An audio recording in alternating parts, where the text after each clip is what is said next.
Hey friends, thank you so much for clicking on this review of The Disaster Artist. I'm Brett, and let's dive right in. So The Disaster Artist is the latest film from James Franco. He's directing and starring in this biopic which follows the story of Tommy Wiseau, who is the infamous creator of the 2003 cult film The Room. And if you guys have not seen it yet, you must see it because it is horrific in the best ways possible, and any other cinephile will tell you the exact same thing. But during the course of this film, we see how Tommy was this no-name actor who was living in San Francisco. In the late 90s, he was taking some acting classes, and he ended up becoming really good friends with one of his scene partners named Greg Sestero, who played Mark in The Room. And what Tommy and Greg decided to do was move out to LA and pursue acting further. They couldn't really find work, so they said, hey, why don't we make our own movie on our own terms? It was just a nightmare experience on and off set, which led to this film that is adored all over the world. So The Disaster Artist has been getting a lot of Oscar buzz recently, and I'm really happy to report that the hype is completely justified. This is definitely one of the best comedies of the year.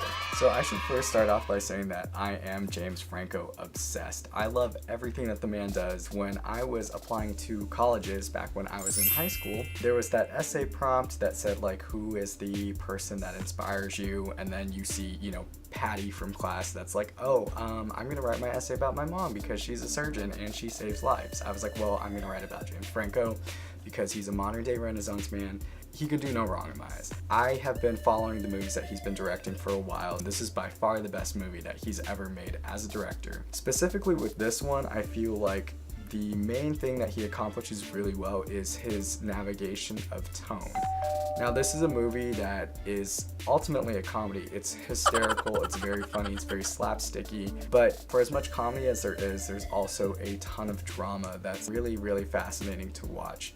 And Franco navigates the leaps from comedy to drama with ease. When the drama unfolds on set, where there is the cast and the crew that's hating on Tommy and Greg, you're like, wow, there's a lot at stake here. And even more surprisingly, I think, is just how heartfelt the story actually is. Nobody expected The Disaster Artist to be a touching, moving story about friendship and about overcoming the odds. It's never sappy, it is never maudlin, it just works. Perhaps one of the reasons why The Disaster Artist navigates tone so well is because of its pitch perfect performances.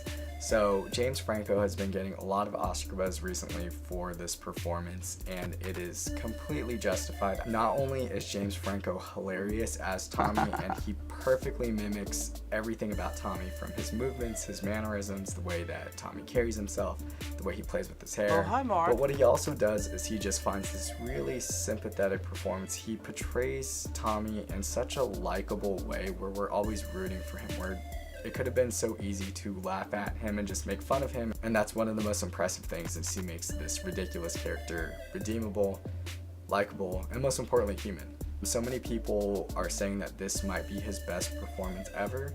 I don't know if I would say it's his best performance. I would still probably have to give that to his portrayal of Alien in Spring Breakers, which is one of my favorite movies of all time, and I will fight anybody who disagrees with me. But I would say that his portrayal as Tommy ranks among his top 3 performances. And I don't know why nobody's really talking about Dave Franco's performance, but I would say Dave Franco is equally as good. I love everything that he does. I just think he's so funny and charming, and he just has this boyish innocence about him that translates really well to his roles. And I feel like James Franco gives the performance that he does because he's able to bounce off of Dave so well. So those two as a pair are incredible. The supporting cast in this film is also just really, really great. You have amazing actors like Seth Rogen, who plays the script supervisor on the set of The Room, and he does his best Seth Rogen role. And then you have Jackie Weaver, who's playing Claudette in The Room. Josh Hutcherson is playing Denny, and then Zac Efron, who in one scene kills it as Chris R/Dan J. This is an amazing ensemble where they just have so many funny moments. If I do have one caveat with the film, is that I feel like the supporting cast is actually underused quite a bit. Is The Disaster Artist the most original movie about Hollywood ever made? Probably not.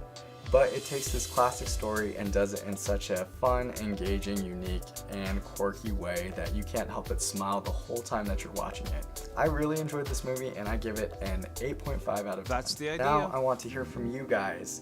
What did you think of The Disaster Artist? Did you love it or did you hate it? Also, do you think that this is Franco's best performance?